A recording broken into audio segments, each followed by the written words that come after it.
evening, everyone, and welcome to tonight's presentation. My name is Jonathan, and I am happy to see you here tonight because I think we all share a passion for cars, for history, for a good story, and I believe that's why you made your way here. And I think the presenters have got that in store for us. Well, I won't take long to introduce the team that has made their way to Melbourne. I'd like to invite Kevin to please come to the front. Kevin is the coordinator of the Bubsie trip around Australia, and his wife Glenda over there, you probably met her outside, and they will be changing the team as you go around Australia. Yes? How long have you been doing this so far? All right, we have been on the road for 7 weeks already, and we will finally arrive home in January next year. That's a long trip. That's one long road trip, eh? Around Australia. And where did you start it? We started in Newcastle area because that's where the Bubsies are kept, but the original journey commenced in Perth. So what we're doing at the moment is we're getting to Perth. And I said to the manager of the whole shebang, why don't we display Bubsie as we go to Perth rather than just taking it over there and going from Perth to Perth. And we noted that the original trip went from Sydney to Melbourne down the Hume Highway. I said, there's a few towns and people live down the Princes Highway. Why don't we go and see them as well? So at the moment, we're coming down the Princes Highway, getting to Melbourne. Next time, as we come round, we'll be going down the Hume, and we'll come into Melbourne from the other direction. Well, and I think we are privileged that we got to have you in Frankston, right? Yeah, thank you for making your way here. Taking the time, they were standing outside most of the day today, so we really appreciate it. And we look forward to what you're going to have to share. Thank you. And thank you for coming, every one of you, for being part of this. Yep.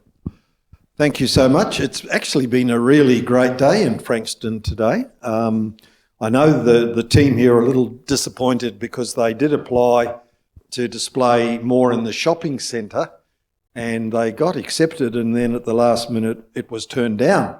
So I said, no, we can still display in Frankston, just put it on this side. And I think some of you saw advertising, did you, in letterboxes or got notifications? So certainly you're here to see the car today. And thank you for the sponsoring here tonight where you can hear the story. So let me tell you a little bit about the car, but also secondly about the trip, and thirdly about the people that they met on the journey. Because this is the same thing that our team is discovering, is we're taking a car on a journey, but it's interesting and fascinating some of the people that we're meeting. And even here today, some of you gentlemen we have met, and you've told us your stories about your vehicles, and that's been really fascinating. So here is Neville Westwood, age 22. When he drove the first vehicle right round Australia. Young man. So let me give you a little bit of his background because this is fairly important.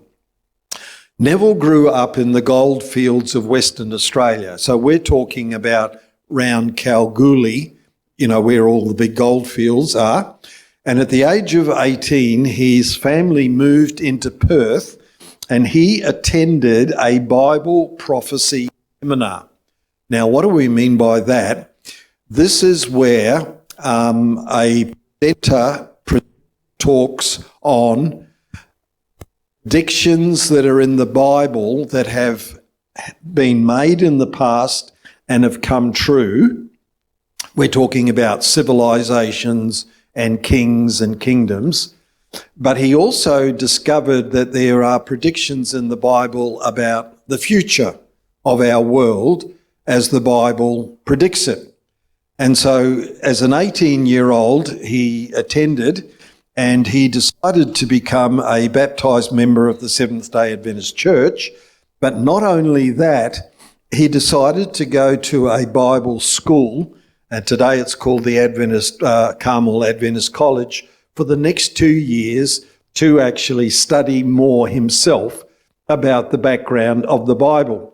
And as a student at that college, he was given the opportunity to raise money for his school fees and things like that by selling a book.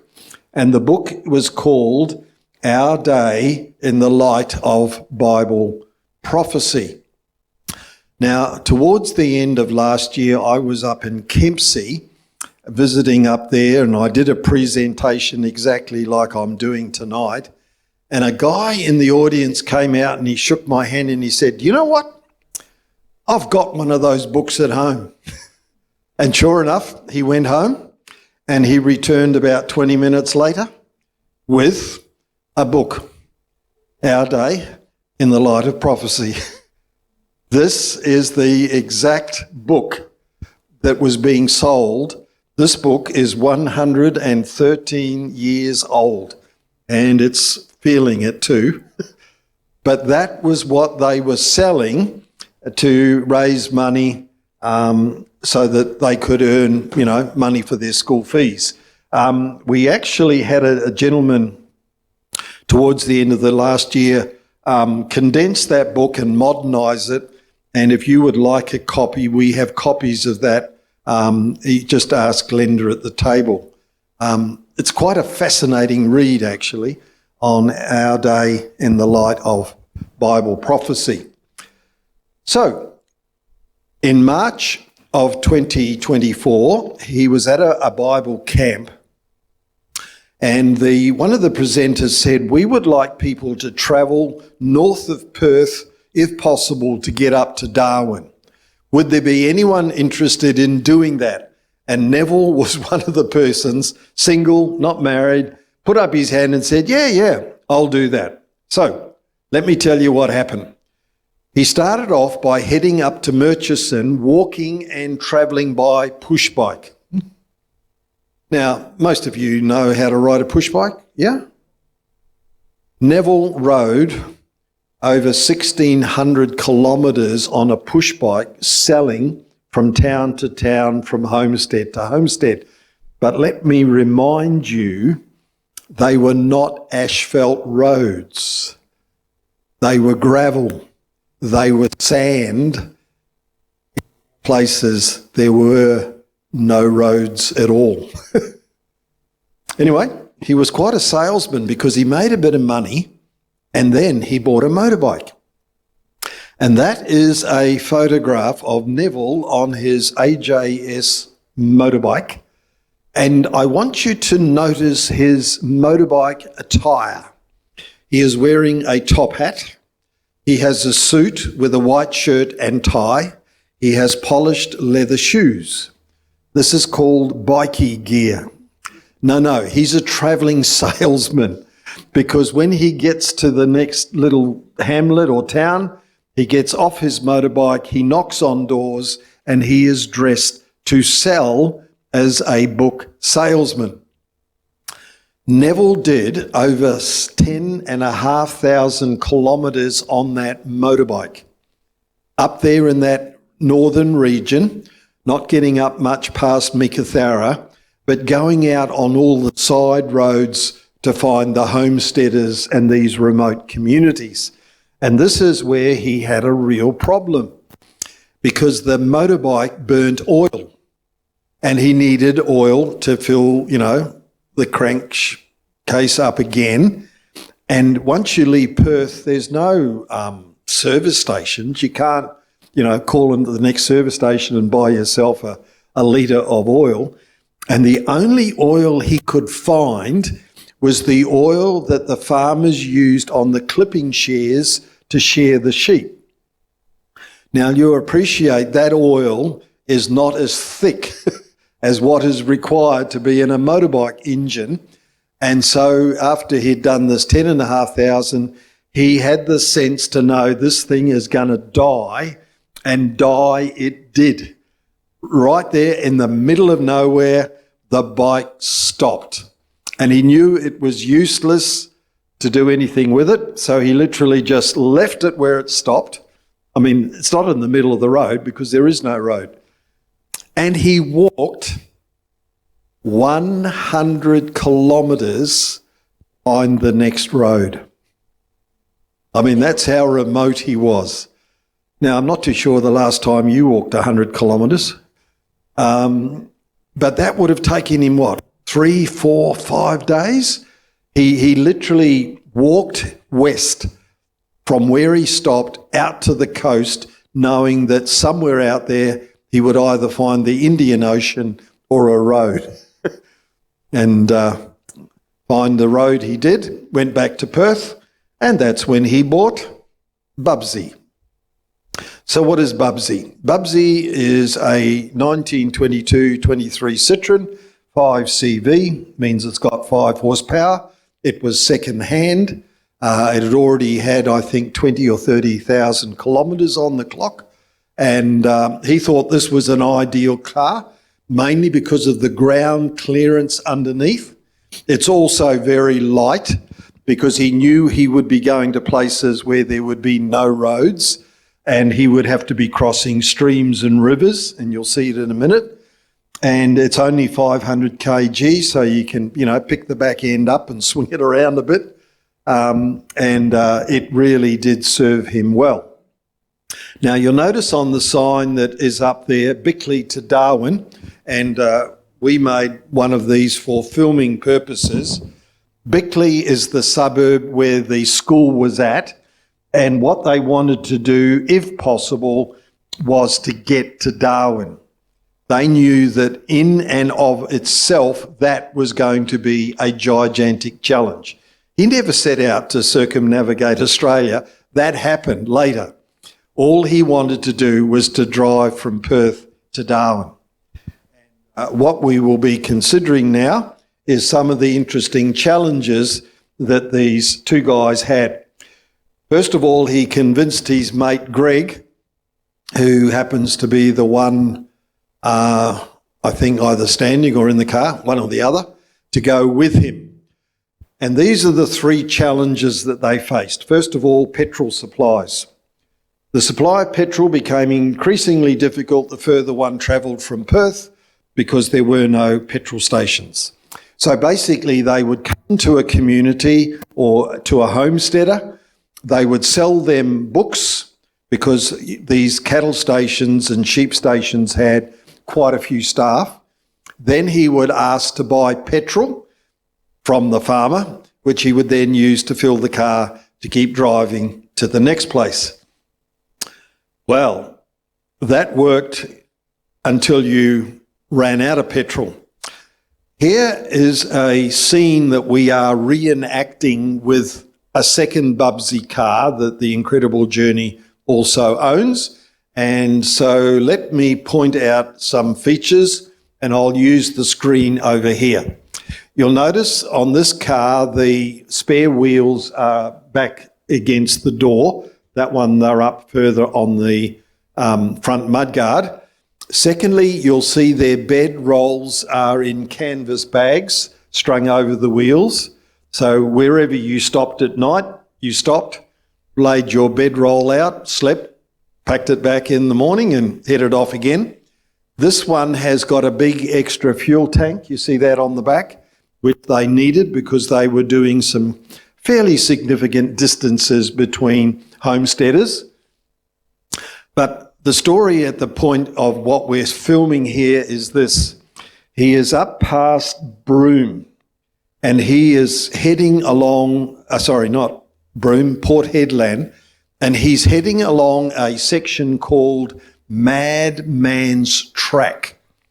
Now, why was it called Madman's Track? Gold was discovered up there further north, and a lot of people walked from Perth to get to the goldfields.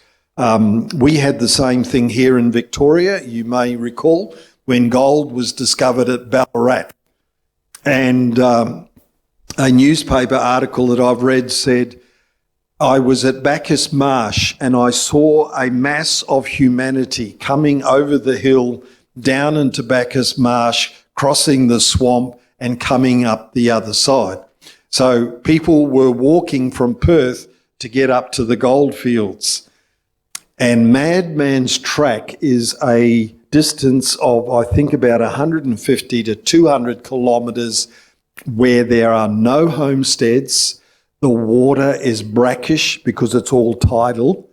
And many men who walked up that section drank the brackish water and it sent them insane because they were drinking, too much salt. So they're travelling up this section and next thing they go, I can smell petrol. And sure enough, the fuel tank, which is just in front of the guy filming there, was leaking and they could see it dripping down on the floor. So they knew they had to conserve petrol.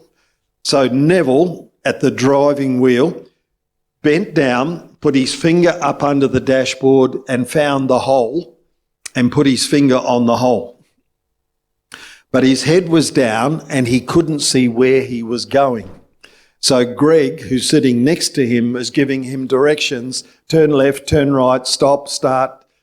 And in spite of that, they still ran out of petrol and had to walk 22 kilometres up the beach in Madman's Track, no fresh water, one hot afternoon to get to the next cattle station to buy petrol. Fortunately, the owner took pity on them and in his own vehicle took them back and filled up the car and helped them to repair it. So here we are filming this episode and it's quite funny. You'll notice that Bubsie's on a trailer. So what we do is this. We're up on a gravel road up the back of the Wattigan Mountains, just out of Newcastle. And the guys there are searching to find where the leak is and checking everything out.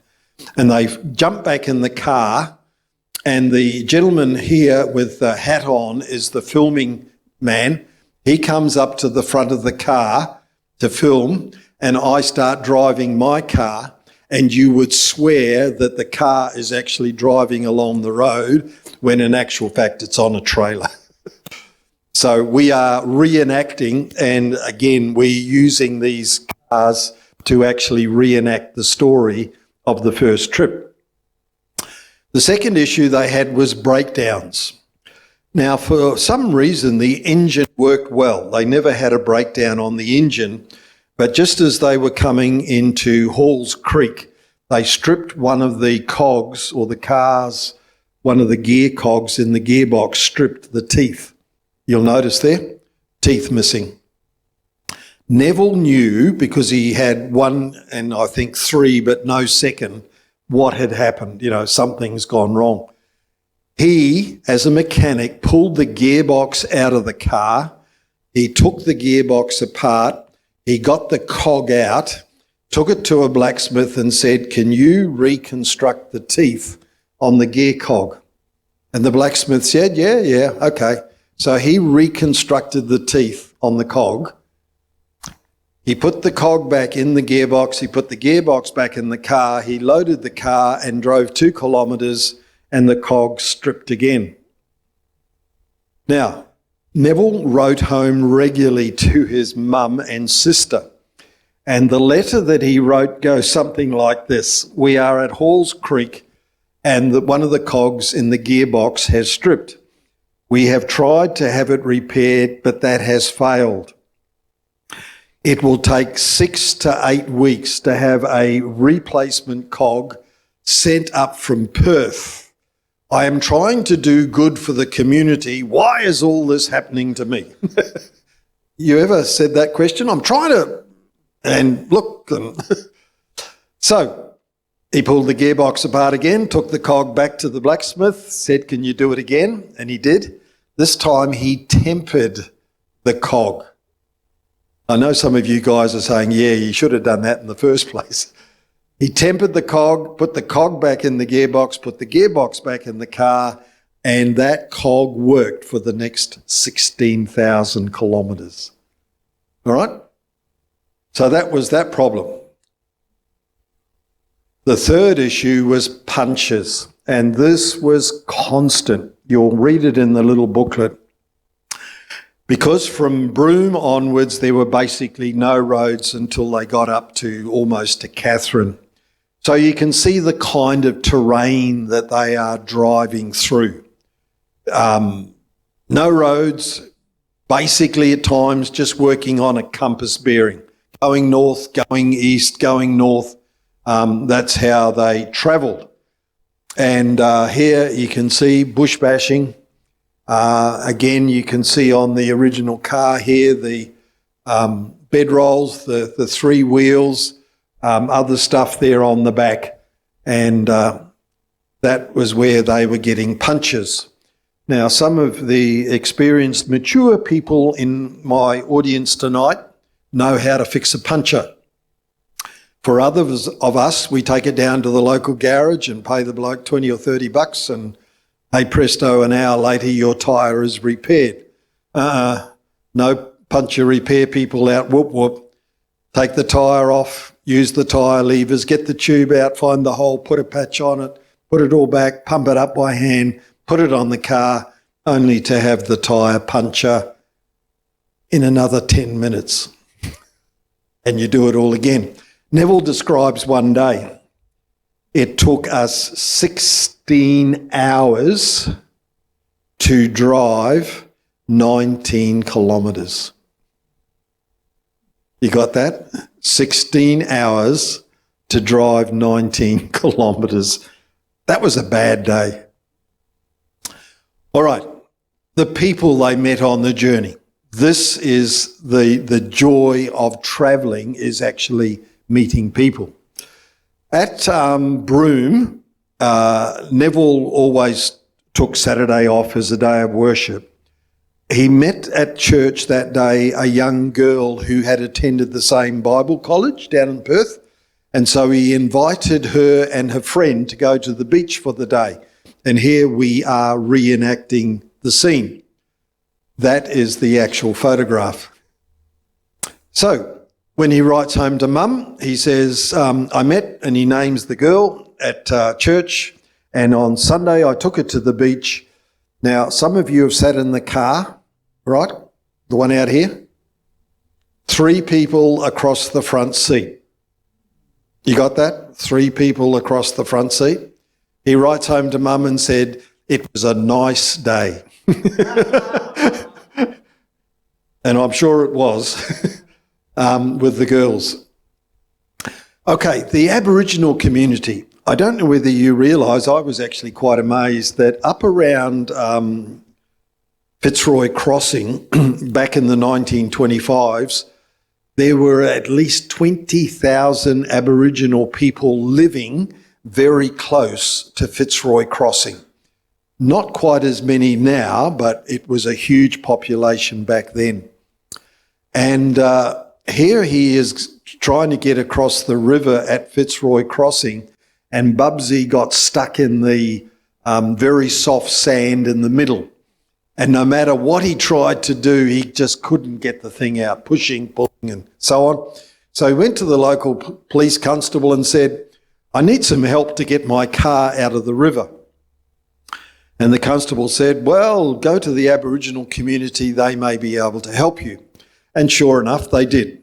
We have 1, 2, 3, 4 ladies and 1, 2, 3, 4, 5, 6 Aboriginal community guys. They got a big long rope, tied it on the front of the axle of Bubsie, and with a heave-ho, Bubsie came out of the river. But Neville took an interest in the Aboriginal community because he noticed 2 things that concerned him. One, these people were living in very poor housing conditions. As you appreciate, they build bush shelters, and he recognised they were not really suitable, and it was affecting the health of these people. And secondly, the children were not attending any school, because back there schooling was not compulsory, and certainly as a government we had not started investing in the Aboriginal community. So whenever Neville came to an Aboriginal community, he would actually stop and spend time talking with them and watching out for their welfare.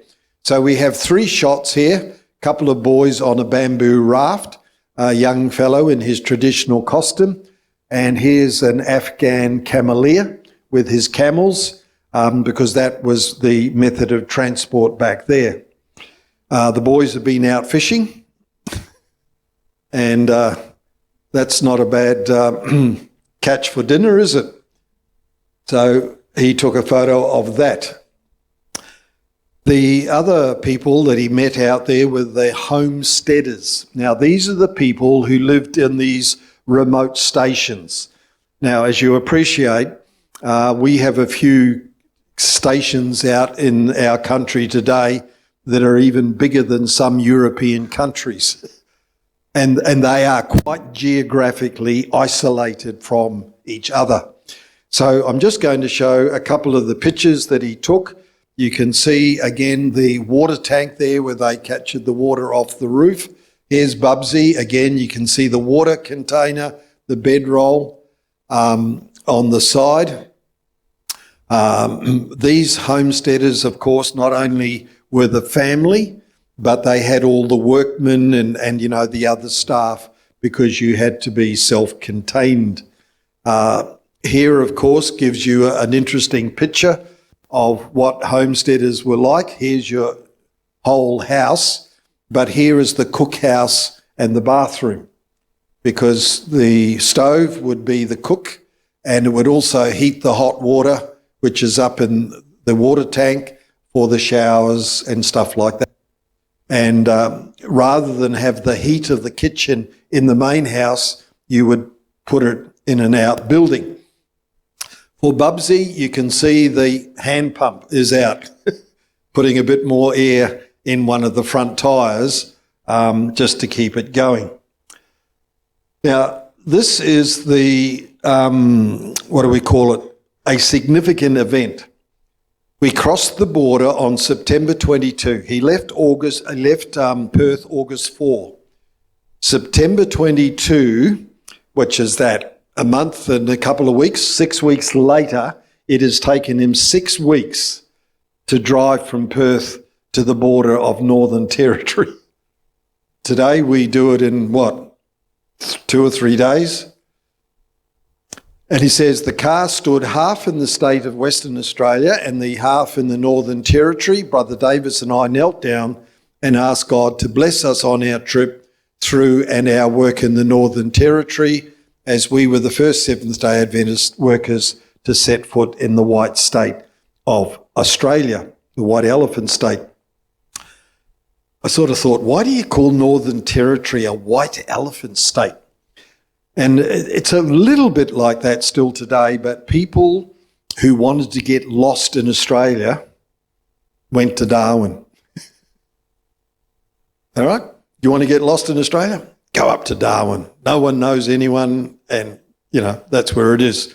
And it would appear that the general thinking of that time was it's a God-forsaken place. And that's why they refer to it. But Bubsie was the first car that actually travelled from Perth into the Northern Territory. So that was his first historic milestone. By the time he reached the town of Catherine, all the tyres on the car and all the spare tyres, he didn't have any inner tubes that could be blown up. He was basically running the car either on the rims or on flat tyres. He tried stuffing the tyres with grass. On one occasion, he managed to get a cowhide and cut it up into strips like a snake and put that in the tyre. But yeah, basically everything was shot. So he left the car. You can see Bubsie, there it is, just at the end of the train carriage. Left the car there, caught the train up to Darwin, and there he was able to buy 6 motorbike tyres and tubes, same diameter rim, which he then brought back, fitted them to the car, and that enabled him to keep driving. He tells of an interesting experience up in Darwin. He was also selling books through the area of Darwin. And one night they went down to the wharf, and here was the SS Manila, a German, what we would call today a German cruise ship, had come into port. So they went down to have a look. And one of the stewards on the boat saw them down on the wharf and said, "Hey guys, you like to come and have a look at the boat?" They said, "Oh yeah, sure, why not?" So they got the royal tour, up on the bridge, through all the staterooms, da-da. In fact, he says the steward was very nice. He fed us and gave us lemonade to drink, and, it was a great to-do. And then the steward said, "Well, what are you guys doing in Darwin?" And they said, "Oh, well, we've been working our way up to Darwin selling books, but our territory that we are to sell in, we've finished. And so we have to decide now where we go next. Do we go back to Perth? Do we put the car on a boat back to Perth? Do we sell the car in Darwin?" They're thinking, what do we do next? And the guy said, "Well, I've got a proposition. Why don't you come and work as stewards on the boat?" And it was pretty tempting because the pay that he was offering them was quite reasonable. And then he thought, "Nah, yeah, I could be a steward on the boat, but I think what I'm doing, selling Christian books, is more important." So he turned the job down. And it's at that point they decided, we're not going to bush bash back to Perth, we're going to keep driving. And so they then started across Northern Territory with the intent of driving right round Australia. But that never happened until they got to Darwin. Now, I don't know, I'm going to ask you a question. How many of you have ever heard or seen the film We of the Never Never? All right? Yeah. A Mr. Gunn, Elias or something like that, Gunn, was appointed as a manager of a Northern Territory cattle farm. And he's took his sophisticated wife, who had been raised in Melbourne as a lady, up to the Northern Territory, where they lived on this rural property, caring for it. And the film is quite magnificent as she interacts with the community of the ladies and so on. Now, Mr. Gunn actually died, I think, within 9 or 10 months. Their time up there was quite limited, and she did stay on for a while, but then eventually came back to Melbourne. That is the grave of Mr. Gunn. He had already died some years earlier, and it just happened to be on the road where they were travelling, and so that's quite a historic photograph of Bubsie and We of the Never Never. They reached the Queensland border. I think the date is here, October 29. They crossed the rabbit-proof fence. And so we have a picture of Neville and Greg at the rabbit-proof fence. And as you can see, it was a fence with a gate. It was a proper fence. Now we just go whoop on over and, oh, what was that? A fence. Into Queensland. From here on, there were roads. And so you can see there's actually a formed road there. And as you do back in those days, you're driving along the road and you see another car coming the other way. You just don't wave. You stop. "Hi, I'm Kevin. Who are you? Da-da. Where are you going? Where have you come from?"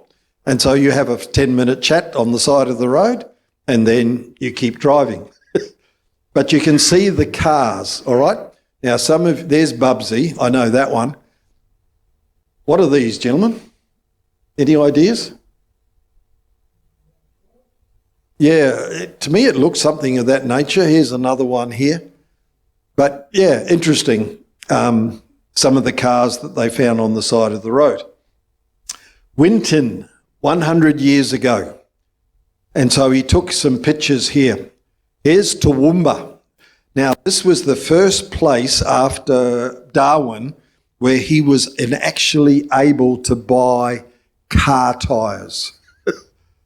So the Citroën dealer there serviced the car, fitted it out, filled it up with petrol and said, "No charge, bro, go on your way." So he wrote home, "Hey, Mum, guess what happened today?" But I want you to look at Toowoomba. Horse and cart. So, yeah. Now, I looked at that photograph when I first got it and went, I've driven up that road. I remember dodging this thing here. It's stuck fair in the middle of the road. It's still there, that monument for whatever it is. Probably the First World War or something of that nature. But yeah, it's now a 4-lane highway. Again, just showing some of the trucks that were around at that time period. And by the time he got down to Brisbane, he is now being sponsored by car tyre companies, by Citroën, who are recognising that if he succeeds, he will be the first car to circumnavigate Australia. Some of you have been to the Gold Coast, yeah? That's the Gold Coast 100 years ago. See all the high-rises? There's the beach just at the end of the road. So that's the Gold Coast. Here he is crossing the border from Queensland into New South Wales. Back then, it is a single-lane bridge over a creek. Today, it is a 6-lane highway, 3 north, 3 south. And as you cruise past at 100 kilometres an hour, you see a notice, "Welcome to Queensland." Or if you're going south, "Welcome to New South Wales." But that's the border 100 years ago. Some of the rivers up in the northern section of New South Wales were all barged across. So again, you can see Bubsie on a barge.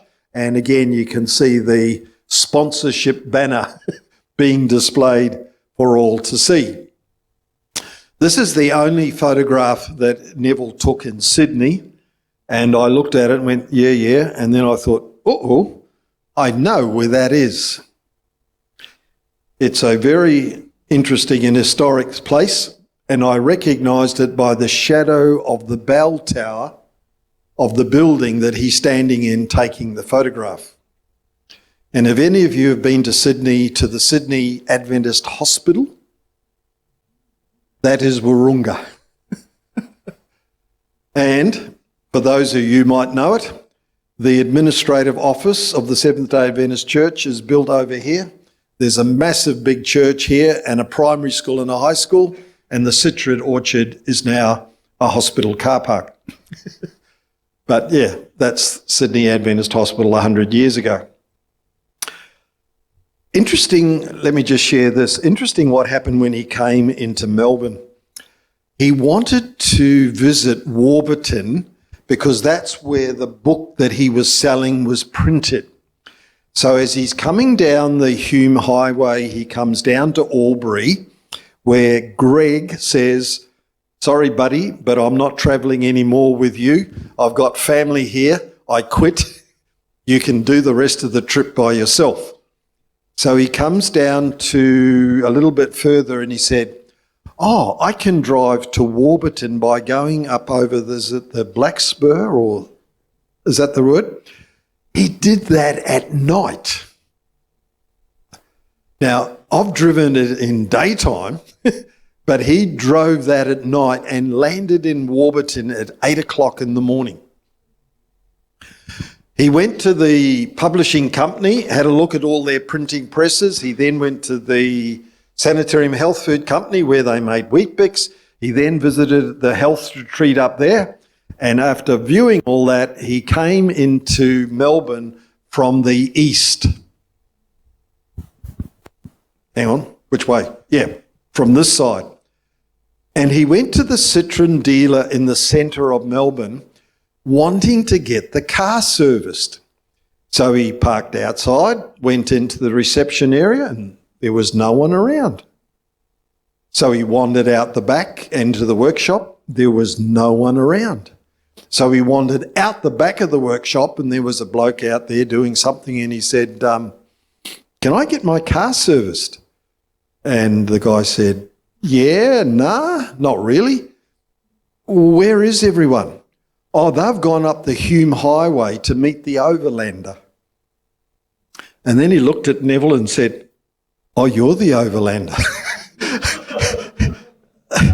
He had come in from the east. They had all gone north, sitting on the side of the road waiting for this guy to come driving down. And he's already in Melbourne at the dealership wanting his car serviced. Anyway, going across the Nullarbor, here's some of the statistics. He left Adelaide December 16. We are now in summer. It is hot. And he arrived at Augusta the following day, then headed west along the Great Australian Bight. And he was told you would be mad to attempt to drive across the Nullarbor in this heat. Not only driving, but there was no road across the Nullarbor. The first road was put across the Nullarbor in 1927. Neville is driving 2 years earlier in 1925. So how do you drive across the Nullarbor with no road? It's very simple. You keep the ocean on the left and the bush on the right, and you follow the coast. And it was there, out in the middle of nowhere, he came across a car broken down. There was a man, 2 ladies, and they had run out of water, they were dehydrated, and they were in a bad way. In fact, if he hadn't found them that day, they would have become statistics. He was able to share water that he had on him. He got them rehydrated. He said, "Look, I know a little bit about cars. Would you like me to have a look?" And they said, yeah, why not? And he got the car going again and sent them on their way. He literally saved their lives. They were that close to death. Here is the telegraph station down at Eucla. We're not talking about the current town. We're right down on the beach.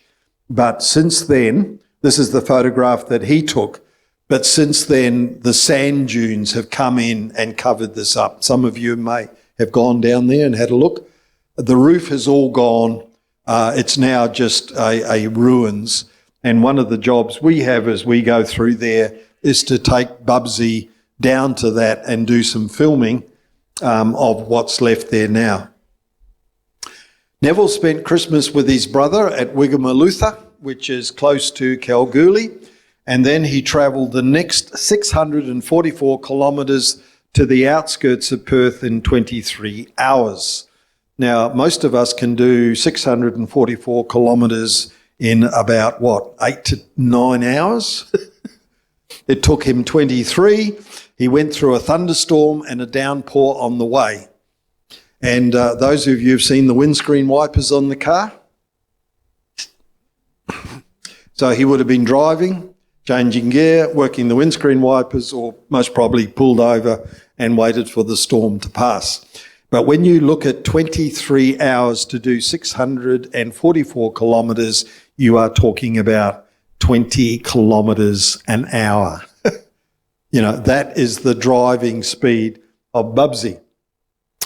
All right, he arrived on December 30 and received a hero's welcome.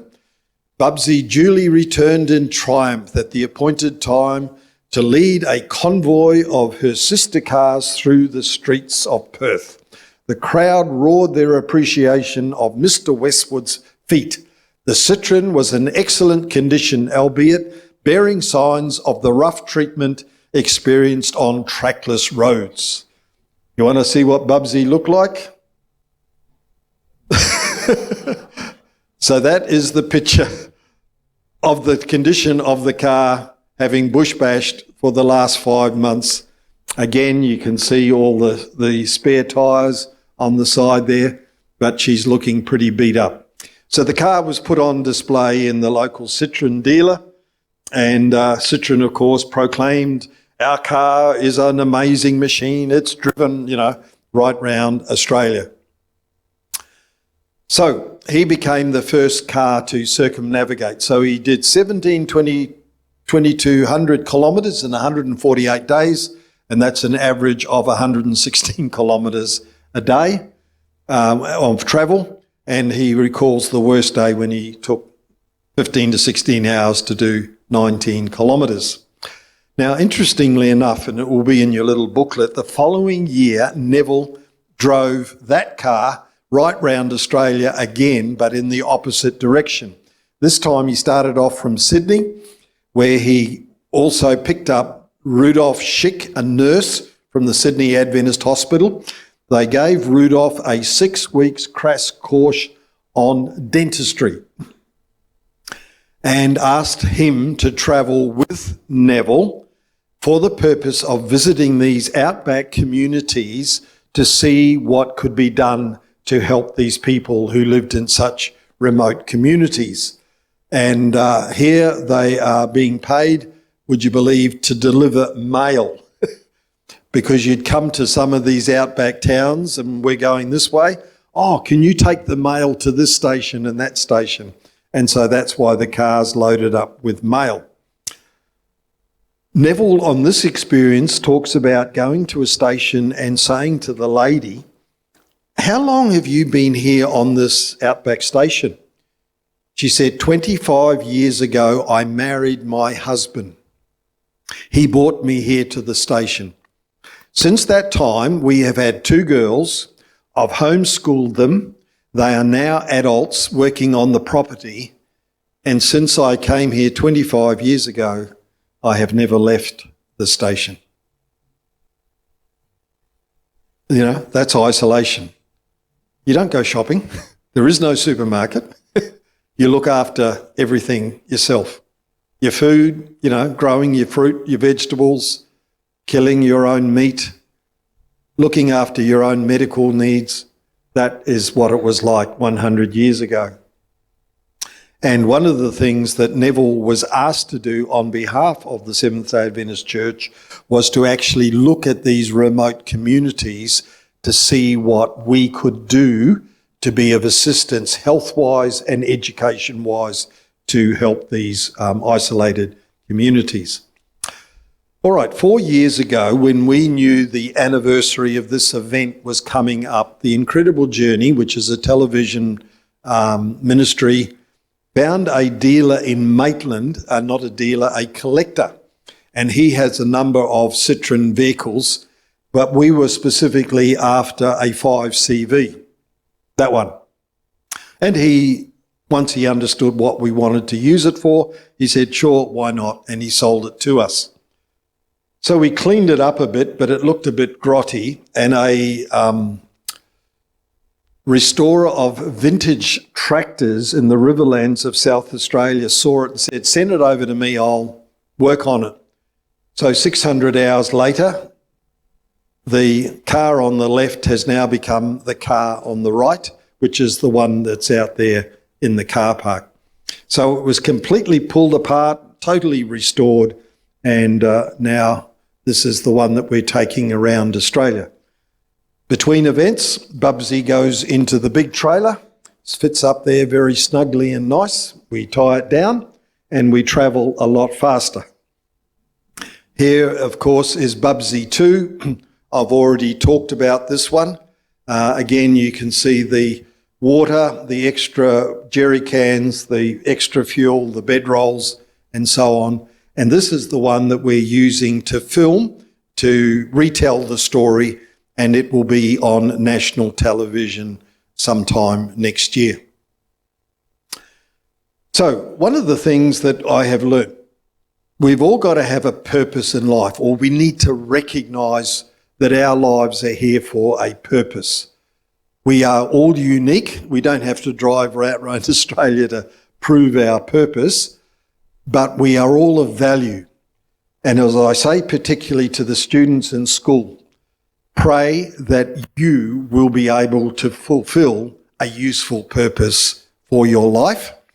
Plan with education, with training and development, and then look for the provisions that God will supply that will enable us to do something useful with our lives. So we encourage particularly the kids, if the going gets tough, don't give up, keep going, because you never know who you will find out there somewhere in the community who is watching and who will be encouraged by what we do in our contact with them. So we are going right round Australia. So thank you for your time. I wish you God's blessing and a pleasant good night.